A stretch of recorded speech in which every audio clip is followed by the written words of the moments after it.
Millionaire receives a mother's message asking for help for her baby by mistake and discovers love. Imagine checking your phone past midnight and finding a desperate text from a stranger. It wasn't meant for you, but it carried the heartbreaking cry of a mother begging for a few dollars to buy formula for her hungry baby. Would you dismiss it as a wrong number? Or let your heart answer, realizing that sometimes destiny arrives in the most unexpected ways? This is the story of Daniel Walker, a gifted architect and the owner of a successful construction firm in New York. Behind the glittering lights of New York City, Daniel Walker lived two very different lives. One was the public life, where he was known as a talented architect, the owner of a major construction firm, often featured in architecture magazines, attending glamorous events and high-stakes meetings. But there was another life, quieter and hidden, known only to a handful of people close to him. The life of a man who spent his time and fortune quietly planting seeds of hope for those struggling to survive each day. Daniel's luxurious Manhattan apartment was a symbol of his success, with high ceilings, floor-to-ceiling windows, and sleek European furniture. On his shelves sat prestigious awards celebrating his architectural brilliance, multi-million-dollar contracts for malls, hotels, and skyscrapers. Yet that same apartment was also the clearest reminder of his solitude. Each night when he returned home, the only companions were the whistling wind against the glass and the silent glow of city lights reflecting off the walls. Since his mother's passing, the emptiness had only grown. She had raised him alone after his father walked out, teaching him that true worth was never measured by the balance in a bank account, but by how one used it to make the world a better place. And so, even while buried under blueprints and deadlines, Daniel often found himself driving to the poorer streets of Brooklyn and the Bronx, places that stood in stark contrast to the luxury of his world. He had once quietly slipped an envelope of cash under the door of an elderly woman with diabetes so she could afford her medication. Another time, he paid for the entire surgery of an employee's child without ever mentioning it. On certain nights, he would walk into a small grocery store, buy out the shelves, and ask the shopkeeper to distribute the food to families in need. Daniel never spoke of these acts. There were no photos on social media, no articles in the press. To him, kindness was never meant for display. Despite being admired by many, Daniel always felt something within him was missing. Each night, after returning to his silent apartment, he would brew a cup of coffee, sit by the window overlooking the restless Manhattan traffic, and ask himself, if Mom were still alive, would she be proud of the man I've become? Or would she see me as just another wealthy, empty soul? That question clung to him like a shadow. Even at glamorous parties, as glasses clinked and laughter filled the room, Daniel often felt detached. The conversations, the smiles, the small talk, all of it seemed like a social performance he was obligated to attend.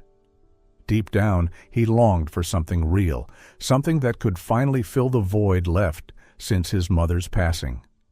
While Daniel Walker lived surrounded by wealth yet burdened by loneliness on the other side of New York City, a young woman was fighting through a very different reality.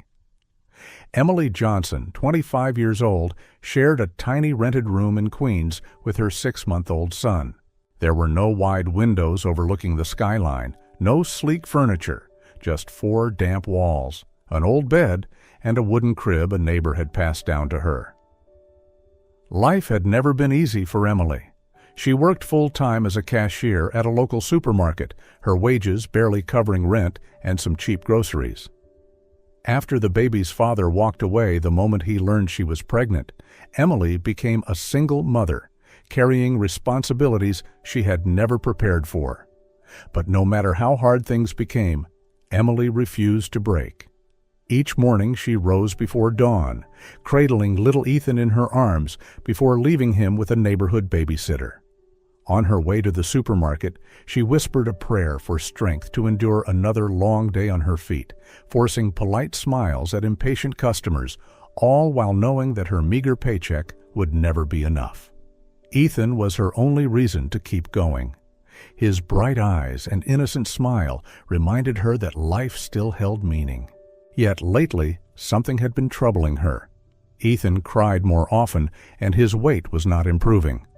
At the community clinic, the doctor gently advised that he needed a special formula, richer in nutrients. Emily knew it was necessary, but when she saw the price, her heart sank. It was nearly a third of her weekly income. For many nights, Emily sat at her rickety table with a worn notebook, listing every expense. She crossed things out, recalculated, but nothing balanced. Rent, electricity, medicine, and now formula she could not possibly afford. Helpless tears streamed down as Ethan cried from hunger, the cheap formula never enough to keep him satisfied. Pride was something Emily always held close. Her grandmother, the woman who had raised her, once told her, "Being poor isn't shameful, as long as you earn your living honestly." Emily never forgot those words. She despised the idea of begging for help, afraid of being seen as a burden. But motherhood had changed everything. When she saw Ethan curling in hunger, she realized her pride meant nothing compared to her baby's well-being. In a moment of despair, Emily remembered a scrap of paper a co-worker had given her weeks earlier, a phone number of a woman said to help struggling single mothers. At first, Emily dismissed it, determined never to use it. But that night, with Ethan's cries echoing in the darkness and only a few drops of thin formula left in the fridge, she picked up her phone with trembling hands. Sitting in the dimly lit room, the glow of the screen lit up her tear-streaked face as she typed. She rewrote the message again and again, fighting to sound calm though her shaking fingers betrayed her. Finally, with tears on her cheeks and her heart racing, she pressed send.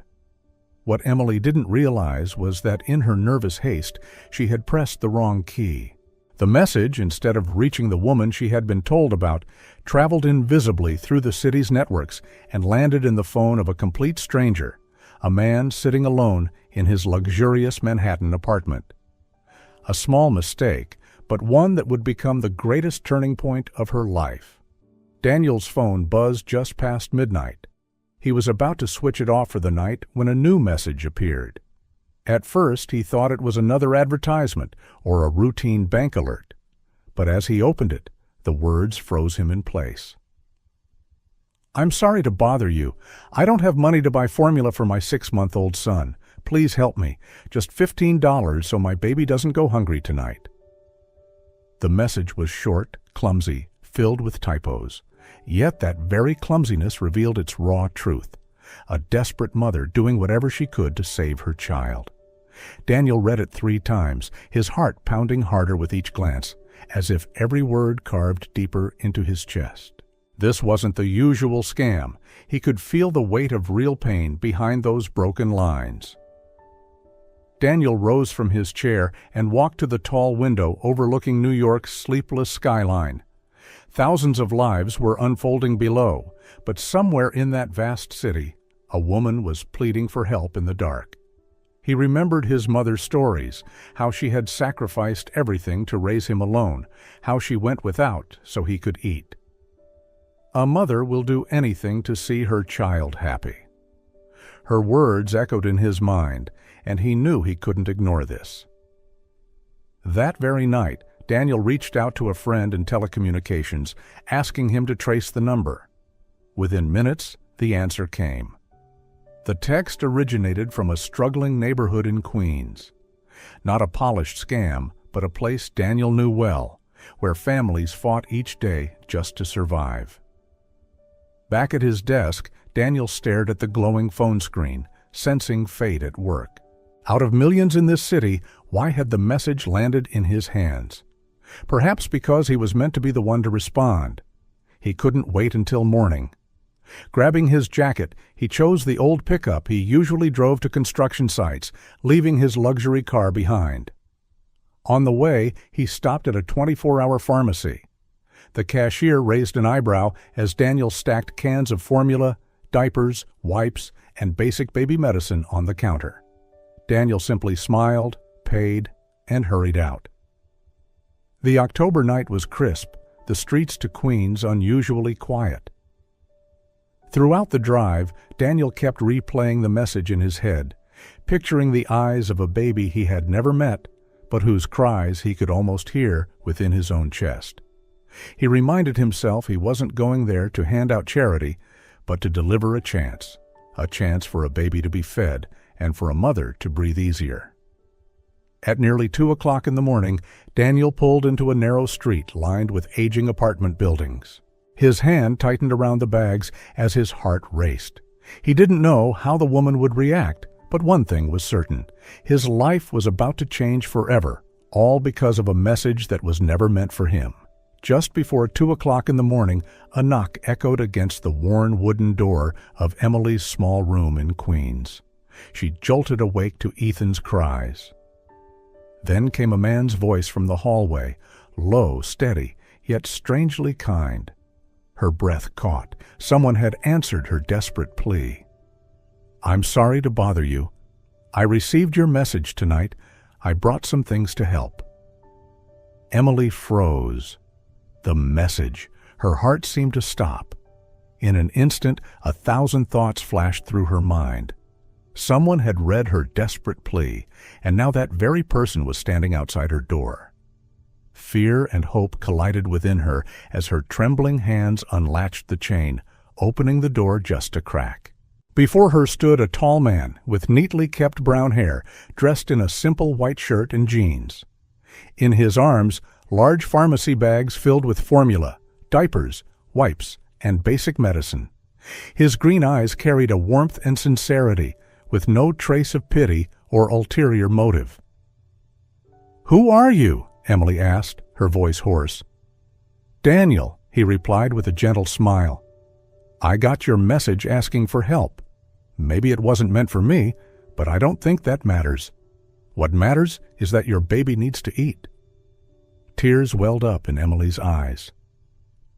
Never before had a stranger appeared at such a crucial moment, yet at the same time, shame washed over her. Her tiny cluttered room, the sagging bed, the cracked walls, all laid bare before a man she instantly knew belonged to a different world. Daniel stepped inside, sat on the rickety chair, and carefully opened a new can of formula. His movements were steady, practiced, as though he had done this before. He shook the bottle, tested the temperature on his wrist, and handed it to Emily. "There you go. Ethan's going to like this," Daniel said softly. Emily held her son close, guiding the bottle to his trembling lips. Ethan latched on immediately, drinking greedily. The cries faded into quiet gulps, filling the silence of the room with the sweetest sound Emily had heard in days. Tears streamed down her cheeks as she watched her baby finally find comfort after hours of hunger. "Why?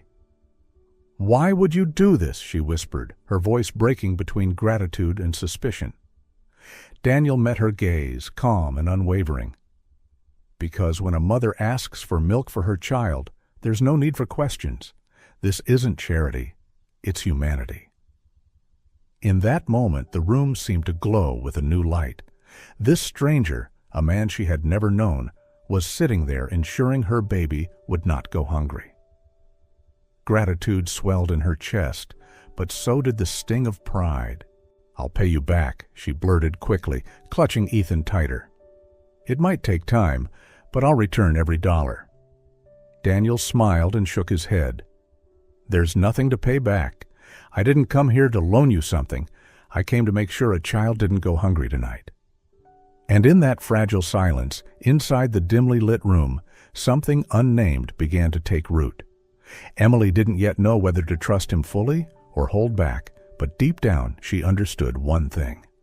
Tonight had changed everything. In the days following that first encounter, Emily Johnson still could not believe what had happened. She looked at the neatly stacked cans of formula on the shelf, the diapers and wipes Daniel had brought, and it all felt like a dream. He hadn't just appeared and vanished like a passing wind. Instead, he remained present, but in a way that left Emily both unsettled and safe. Daniel didn't call constantly or flood her with texts.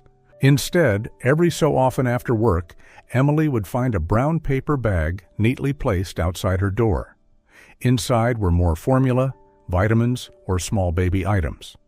Each bag came with a handwritten note. No need to reply, just wishing for Ethan's health. Emily read those words over and over, moved yet doubtful.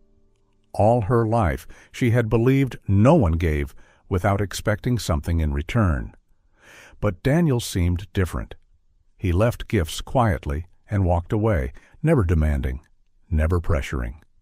Little by little, the wall of suspicion in her heart began to crumble. One afternoon, Emily took Ethan to a small neighborhood park for fresh air. As she sat on a bench, she saw Daniel walking toward her from a distance, a coffee in his hand and a soft smile on his face. He sat on the bench across from her, keeping enough space not to intrude. "How's Ethan doing?" he asked. "Much better," Emily replied, avoiding his eyes, though she couldn't deny the warmth his concern stirred inside her. Those short conversations in the park gradually became a routine. Daniel shared stories of his childhood in a modest home, about the father who left and the mother who raised him alone. Each word carried the weight of old pain, yet also glowed with pride for his late mother.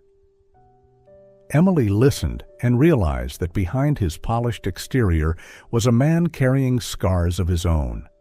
For the first time, she saw something they shared.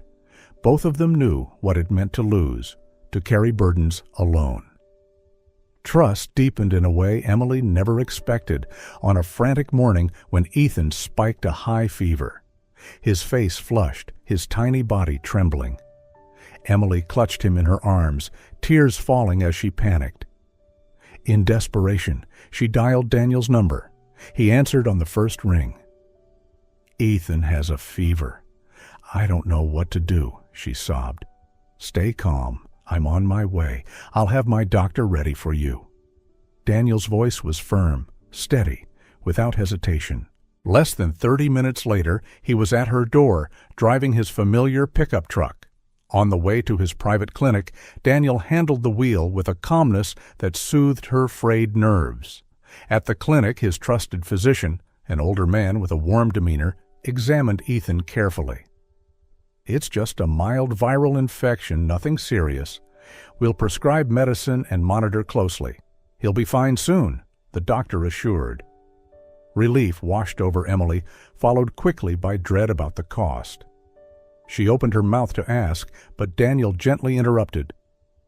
"Don't worry about that. It's taken care of."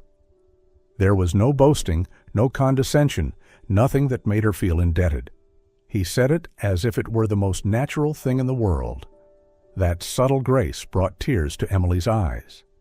On the drive back, Emily cradled Ethan sleeping peacefully in her arms while Daniel drove in silence.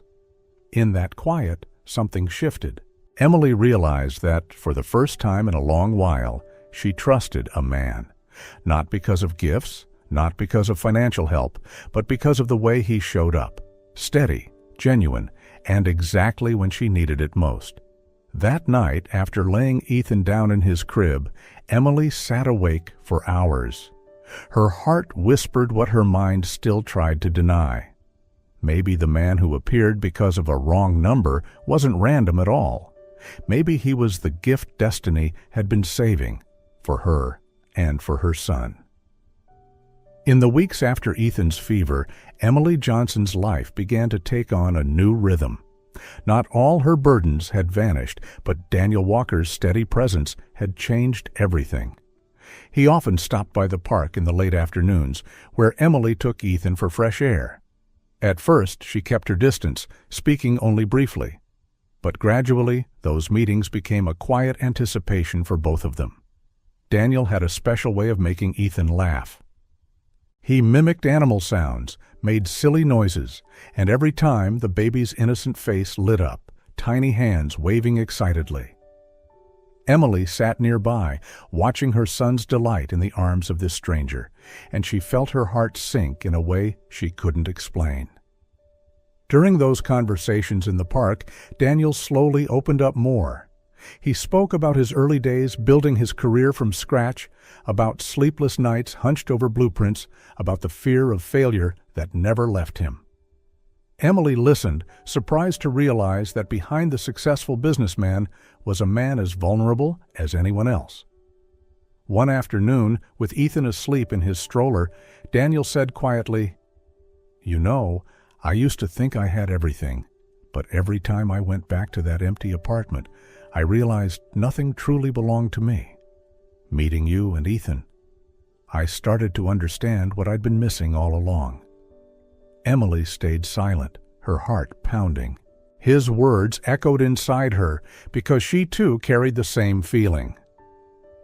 Since Daniel appeared, the lonely nights had grown warmer, and the hope she thought was gone had begun to flicker again. Still, Emily wrestled with herself. Fear lingered, the fear of being used, of being abandoned, just as Ethan's father had left, without a word. Every time Daniel drew near, her heart trembled with trust, but her mind warned her to hold back. Then one Sunday, Daniel invited Emily and Ethan to Central Park. They sat on the grass, Ethan crawling around, his laughter ringing into the open air. Daniel sat beside her, his gaze fixed on the baby, with a tenderness that words could not describe. "Emily," he said, his voice low but steady, "all my life I've been searching for an answer to the emptiness in my heart. And this morning, watching you and Ethan, I realized the answer has been right in front of me. I don't lack success. I lack a family." Emily's throat tightened. Tears welled as she realized his confession mirrored her own hidden truth. Her voice trembled as she whispered, "So do I. I've been afraid. I've doubted. But day by day I realized I've fallen in love with you without even knowing it." In that moment, time seemed to stand still. Daniel moved closer, slowly, giving her the chance to pull away. But Emily didn't. They looked into each other's eyes, where trust and affection had already taken root. And when their lips finally met, it was more than a kiss. It was a silent promise that both hearts had found their home. Beside them, Ethan giggled as if sensing the miracle unfolding. Amid the bustling heart of New York, a love story quietly bloomed, born from what once seemed like nothing more than a wrong number. After that afternoon in Central Park, when feelings were finally confessed, everything between Emily and Daniel shifted. The awkward silences were gone, the cautious glances disappeared. Each meeting carried a new closeness, as if two souls had finally found each other after years of wandering. Daniel began to appear more often, though always respectful of Emily's space. He never showed up unannounced. Every visit was planned, and he usually brought small gifts for Ethan, a picture book, a new outfit, or even just a rubber ball. Emily grew accustomed to his presence, realizing her tiny apartment in Queens no longer felt as dark as before. One crisp September morning, Daniel took Emily and Ethan to a small garden on the outskirts of the city. It was a hidden place, quiet, filled with golden chrysanthemums blooming in the warm sunlight. Ethan giggled as he crawled on the grass, while Emily marveled at the tenderness in Daniel's gaze as he watched them. "You know," Daniel said, his eyes glistening, "since the day I met you, I've been thinking about the future more than ever. Before, my plans revolved only around work, but now I think of a family, a real home." Emily froze, her hands tightening around the scarf on her shoulders. Her heart pounded, torn between joy and fear. Deep down, she had dreamed of a complete family for Ethan, but the gap between them, a wealthy businessman and a struggling single mother, still made her hesitate. Daniel seemed to sense her conflict. He gently held her hand and said softly, "I'm not here to change you. I just want to build a future with you, where Ethan grows up surrounded by love. Please, let me be part of this family." Before she could reply, Daniel reached into his pocket and pulled out a small velvet box. Opening it revealed a simple yet elegant ring, the metal glinting under the afternoon sun. "Emily Johnson," he said, his voice trembling with emotion. "Will you marry me? Will you give me the honor of becoming Ethan's father?" The air seemed to stand still. Ethan looked up, clapping his tiny hands as if cheering. Tears flooded Emily's eyes as she covered her mouth with trembling hands. Memories rushed back, the sleepless nights, the tears of despair, the moment she had sent that desperate message in the dark. And now, before her, stood a promise of family, of love she once believed existed only in dreams. "Yes," she whispered, her voice breaking. "I will." Daniel laughed through his tears, slipped the ring onto her finger, and embraced both mother and son in his arms. The meadow became the witness to a new beginning, a beginning born from what seemed like the smallest mistake. From that day forward, Emily and Ethan's lives turned a new page. Daniel brought them to a house he had been quietly preparing in the suburbs of New York, a home with a wide yard, a wooden swing, and a little room painted soft blue, just for Ethan. Emily stood frozen at the doorway, tears streaming as she realized this was the dream she had never dared to imagine. In the days that followed, they began planning their wedding. Daniel wanted it to be simple but warm, with only their closest loved ones. Emily worried about fitting into his world, but Daniel always reassured her, "I don't love you because of where you belong. I love you because of who you are." The wedding day came in a small chapel, sunlight streaming through stained glass windows, bathing the space in golden hues. Emily, in a modest white dress, walked slowly down the aisle with Ethan in his tiny suit, toward Daniel, who stood waiting with eyes overflowing with love. When the pastor asked, Daniel held Emily's hands tightly and declared, "I vow to love and protect you and Ethan in days of abundance and in days of struggle. I vow to always remember that this love began with a mistake, but it is the most beautiful miracle of my life." Emily wept as she replied, "I vow to trust your love even when fear tries to cloud my heart. I vow to build with you a family where Ethan and our future children grow up believing that miracles are real." Their kiss after the vows filled the chapel with applause. Ethan clapped and squealed, as if he understood that from this moment on, his little family was whole. From a wrong number sent in the dark of night, Daniel, Emily, and Ethan had written a new beginning, a beginning built on trust, love, and the courage to reach for happiness. After the warm wedding in the small chapel, Emily Johnson officially became Daniel Walker's wife, and Ethan finally had a true father. In the days that followed, their lives entered a new chapter, the chapter of a complete family. The suburban house quickly turned into a real home.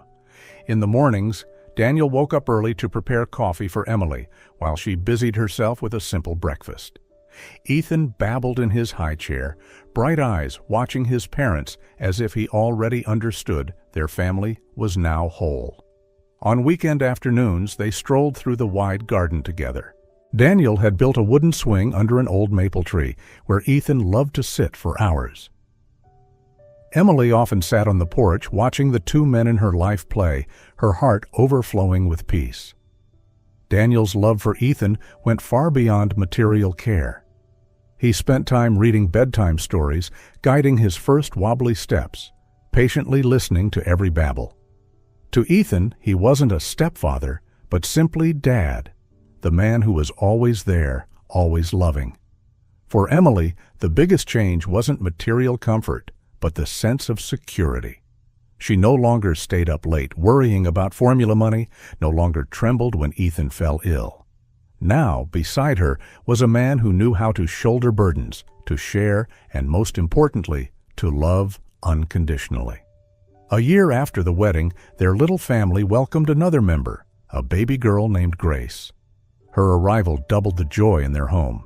Emily grew busier but happier than ever. Daniel adored holding his daughter, and whenever Grace slept in his arms, his eyes glowed with a quiet, complete happiness. Ethan, now 2.5, ran around the garden, calling Daddy into the open air. He embraced his baby sister with innocent tenderness, filling the house with the sound of children's laughter. Many times, Emily wiped away tears as she realized, from a desperate wrong text, she now had the family she had always dreamed of. One evening, after both children were asleep, Emily sat on the sofa beside Daniel. Resting her head on his shoulder, she whispered, "I once thought my life had ended when I faced motherhood alone. But because of one small mistake, everything started over. You are the miracle for me and Ethan."